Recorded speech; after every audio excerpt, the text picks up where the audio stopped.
nag-usap si Carlos at si Doc Lindon? At nangako si Lindon na hindi na daw siya magsasalita? Yun na yun? Tatahimik na tayo? Ganun lang? Ma'am, can you please give him a break? Baka nakakalimutan mo. Ikaw ang dahilan kung bakit nabaril si Doc Carlos. Oo na, nandun na tayo. But hindi naman ako pwedeng manahimik based on Lindon's promise, di ba? So, ano gagawin mo? Ha? Ipapapatay mo pa rin siya? Mami, I'm warning you, ha? Kapag may nalaman akong may ipagawa ka pa kay Doc Lindon, I will completely cut ties with you. Wala akong nanay na kriminal. At pwede ba? Tigil-tigilin mo na ngayon pakikipag-usap dyan sa balahadya na yan. Huwag ka nagpapa-impluensya dyan. Alam mo siya yung sumisira sa atin, eh. For Pete's sake, Mom, is it possible for us to have peace of mind? Kahit sandali lang. Okay, fine. Panghahawakan ko yung pangako ni Carlos. Sana nga matapos na itong lahat. Kahit di naman ako, gusto ko ng katahimikan.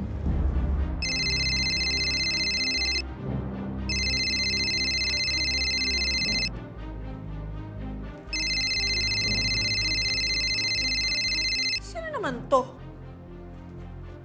Hello? Moira Tanyag? Sino to? Alam ko na yung sikreto mo. Booking ka na. Anong sikreto? Ikaw yung tumulak sa asawa mo sa hagdan. At yung anak mong si Zoe ay hindi niya totoong anak.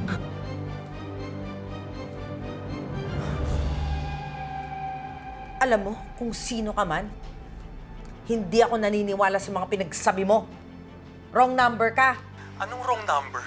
Kilala ko si RJ Tanyag at nasa akin yung cellphone niya. Kaya nga nakuha ko yung number mo eh.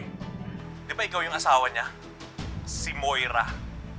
At kayo yung may-ari ng Apex. Ano? Hindi ka pa ba naniniwala? Madali namang malaman yung lahat eh. Mag-search ka lang sa internet. Pati ba yung aksidente ng asawa mo na ikaw yung may kasalanan? Nasa internet? Eh yung Annalyn na totoong anak ng asawa mo, nasa internet din ba yun? Lalo na yung Zoe na hindi pala totoong anak ng asawa mo.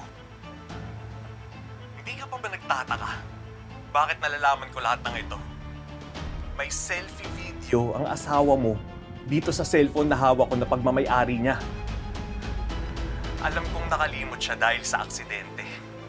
Kaya sigurado ako, kapag napanood niya lahat ng ito, ay babalik lahat ng alaala niya. So paano ka na ngayon, Moira? Ano? Endgame ka na? Mami, sino ba yung kausap mo? Sige nga, padala mo sa akin yung video na yan. Ano ako, bali? Ibibigay ko to sa asawa mo. Imi-meet ko siya ngayon. Pero bago yun, hihingian ko muna siya ng pera. No, wag. Wag mo ibigay sa kanya. Ako na lang magbibigay sa'yo ng pera. O ano? Nataranta ka ngayon? Ha? Magkano kailangan mo?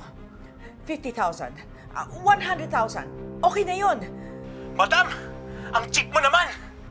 Maghanda ka ng 1 bilyon.